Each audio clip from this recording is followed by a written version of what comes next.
Hello, I am Heather Madrid, and this is my theoretical expert presentation on solution-focused brief therapy. I'm going to be going over the purpose of the therapy, the goals of the therapy, the theorists, the theoretical tenets, some of the approaches, and a reflection, as well as a current problem. So, as we get started, solution-focused brief therapy as a whole is a therapy where the therapist is part of the therapeutic process. They're not seen as an expert, but instead a collaborator with the family or with the couple. And their goal is really to help the family find problems that can be addressed by making small goals and small changes that address those goals and those problems. And it's very brief, usually 4 to 8 sessions, and it is meant to attack the problem in the easiest way possible using the knowledge that the family already has and reframing it or helping them see how they can use that information. So there's 3 main theorists for this theory. The first is Steve Descharzer. The second is Inso Kim Berg, who was married to Steve Descharzer. They were a power couple. And then there was Michelle Weiner Davis. So Steve and Inso, they really created the solution-focused therapy. Steve specifically, he began working in family therapy in the 70s. He opened up the Brief Family Therapy Center, and that is where Inso was the executive director at. And they really had a partnership where they progressed the therapy a lot together. Inso ended up co-authoring 10 books herself, and Steve Descharzer is credited as being the creator or the founder of the therapy. Michelle Weiner Davis, she was the face of the therapy for a long time. She made a lot of televised public appearances on Oprah in 2020. She did a lot of TED Talks. Really teetering on the brink of divorce, I resuscitate flatlined relationships. She was kind of this inspirational figure that people really connected to, and she is a well-known public figure. The tenets of the theory as a whole, the goal is change-oriented intervention that uses a strengths-based approach. So like I said, it is collaborative in nature, and it's a positive type of a theory. So the goals are always focused on a positive outcome or reframing something in a positive light. Questions are sent around what good things happened this week, types of questions like that. The client is seen as the expert, kind of like as in person-centered approach, where the therapist is really there to help the client see that they already know the solution of their own problem and empower them. There's 3 basic rules that go along with this. The idea of it's not broken, don't fix it. So don't address problems that aren't real problems. Don't make a problem out of nothing. Once you know what works, do more of it. So finding those simple solutions and then really pushing to have those simple solutions be the solution instead of looking for more and more, just finding something that works and continuing it. And then if you know something doesn't work, don't do it again, try something different. This is one of the foundations of the approach is try something different, try change, try small minor adjustments as a solution. Techniques for the therapy itself, concreting the problem for the family, so taking what they say, actively listening, and then helping the family narrow in on what exactly the problems that they want to address are. Using hypothetical questions or the miracle question. The miracle question is a very well-known question, and especially for this therapy, it's actually something that Inso created herself. And the question is basically, if a miracle happened tonight and you woke up tomorrow and this problem was out of your life, what would you do differently? Using that to kind of figure out goals and approaches and things specific for the individuals in therapy. Focusing on exceptions, so asking the family or looking into times when the problem is not a problem for them and why it's not a problem, and exploring the exceptions to the problem.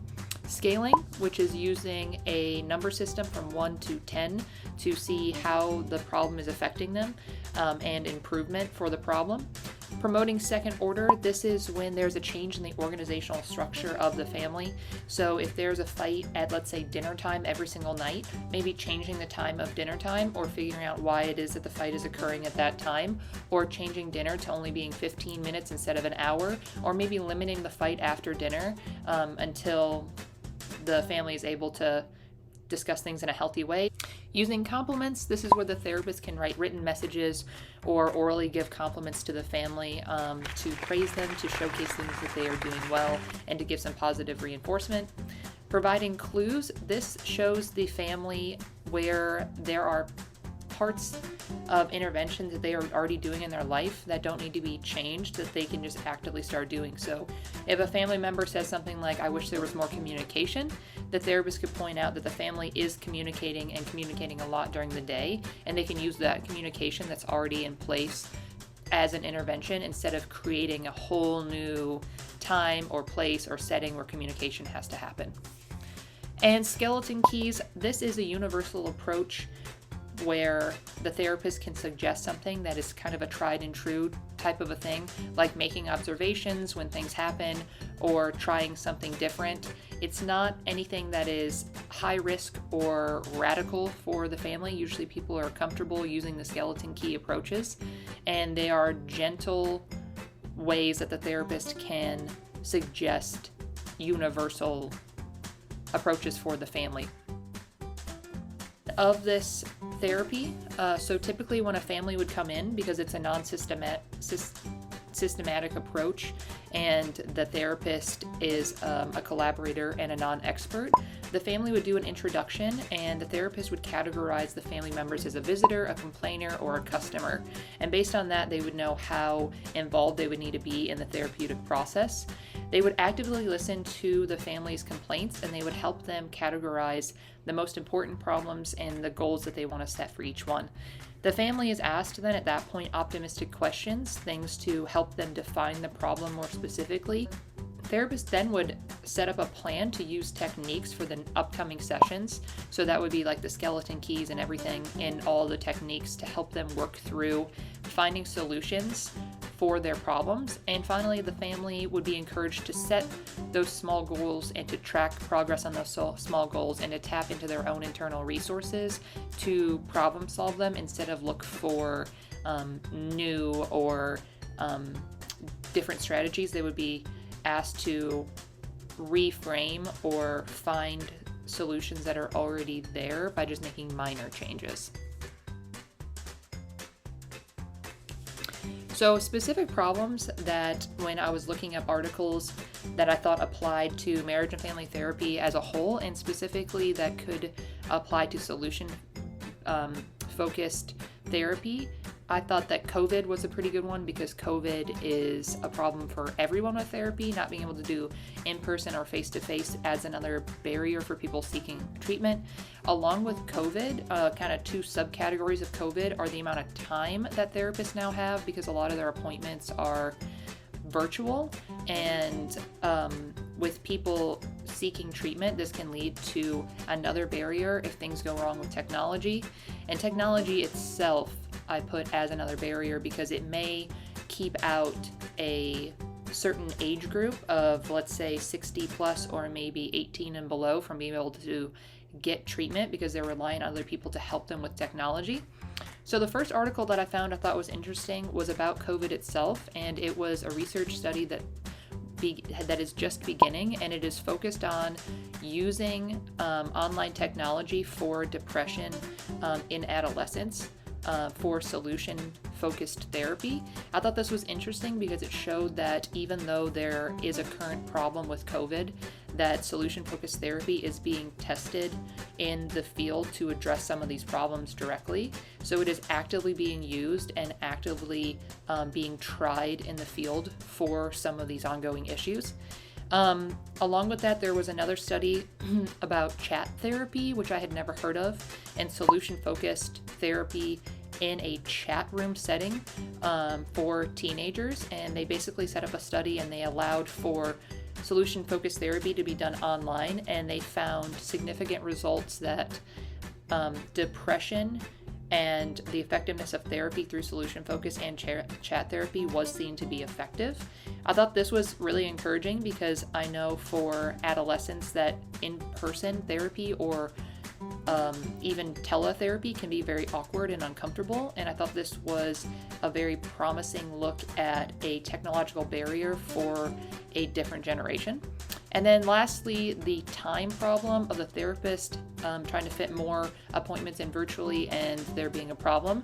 There was actually another study which showed that solution-focused brief therapy could be used with significantly less time than other therapies and reach the same outcome, if not a better outcome in comparison to the same time frame of other therapies. I thought this was very interesting and applied because it really addressed time in a different way, where a lot of people go to therapy and it seems like a lot and a big task, and instead this kind of broke it down to small changes and kind of a quick therapy set to get people feeling better quicker. And so I thought that was very interesting. As a reflection, as a whole, the therapy I thought was great, very interesting. The overall feeling that I had was summed up pretty much in one line in the book, which was the therapy is over when the agreed upon outcome has been reached. I really like solution-focused therapies. I also really like person-centered theory, so this felt very close to many things in person-centered theory, where the therapist is not the expert, but instead they work in collaboration and they trust the client to be able to bring solutions forward and to be able to get to a point of self-awareness they could help the therapist find solutions. Usefulness, I thought it was great for families and couples with acute problems, things that come up that they get stuck at and they want to get over a barrier. Pros, that there's a lot of supported research. It was easy to find studies. It is actively being used. It is actively being researched. It's shorter and it's, I think, easier for people to digest than maybe a more complicated type of therapy like psychodynamic therapy. And because of the small and achievable goals, it really gives a sense of accomplishment. Even if a handful of those goals are reached instead of all of them, it is progress and it does have a positive note to it. Cons, it does have a constructive approach, and that means that the therapist has to take whatever the person is saying as truth in the therapy session. So they don't usually have a universal truth that they will put on the person in the therapy session and correct them or alter what they were saying. Sometimes that can get a little tricky if the person in the session is lying or if they are not able to admit what is really going on. Things can kind of stay at the surface level because the therapist doesn't push too hard to challenge them or put them out of their comfort zone. Also, another con is that it hasn't been seen terribly effective with substance abuse treatment or with rehabilitation. I read a couple studies that said it was comparable, but it wasn't better in most settings, and it wasn't the primary choice for that type of therapy specifically.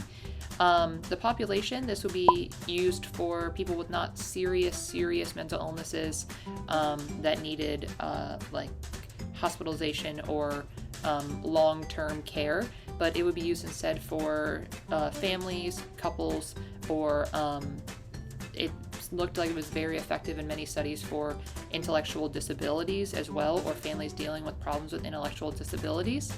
The criticism of it as a whole is I think that it is a wonderful option in conjunction with other methods, and there are many pieces of this that could mold really well into other therapies. As a standalone, it would be a little narrow in what it could target. It would have to be very specific family problems and only short-term problems, but as a whole, the therapy has many beneficial techniques and ideas that I think could be used in conjunction with other therapies.